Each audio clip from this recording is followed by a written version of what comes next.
இன்னைக்கு நீ சேர மாமா மேல போய் கம்ப்ளைண்ட் கொடுத்தல, இன்னைக்கு உனக்கு பேசுவடி, பேசுவ. அதானே இத சொல்லி சொல்லி வாய் அடைக்கிறல. இப்படி கஷ்டப்பட்டு வேலை பார்க்கறது அவரோட விருப்பம். என்னன்னு கேட்பாரு, அதுக்கு நான் என்னடி பதில் சொல்றது? எதையாவது சொல்லு. எனக்கு சொன்னாலும் அத பத்தி நீங்க தான் கவலையே படலையே. கல்யாணம் ஏற்பாடு பண்ணிட்டு இருக்கீங்களே, அது உனக்கு புரியலையா? நான் சந்தோஷமாவே இல்லம்மா.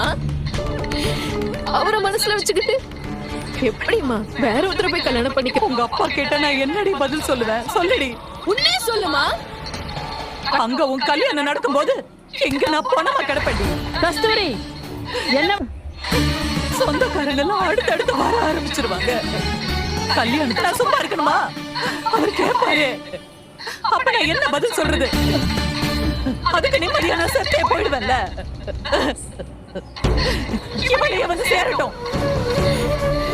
எப்படி இவ கல்யாணம் பண்ணிட்டு போயிட்டா, கல்யாணம் பண்ணிக்கிட்டு சந்தோஷமா இருக்கட்டும்.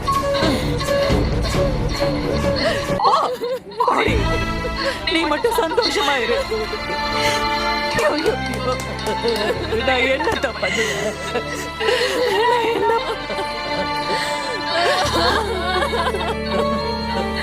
கார்த்திகா இதெல்லாம் பண்றோம். அந்த வீட்டுல என்னடி இருக்கு? தயவு செஞ்சு அம்மா சொல்றது கேள்வி. உனக்கு கார்த்திகா, நாங்க பாத்துருக்கிற பையன் நீ கல்யாணத்தை முடிவு எடுக்கிறடி. உன் எதிர்காலத்தை பத்தி யோசிக்கவே மாட்டேங்கிறியே. இல்ல, எதுவுமே இல்லாத ஒரு வீட்டுல நீ எப்படி இருப்ப? என் பொண்ணுக்கு இப்படி புத்தி கேட்டு போச்சு. நான் சாகுறேன், பண்ணிக்கோ. நான் சாகுறேன்.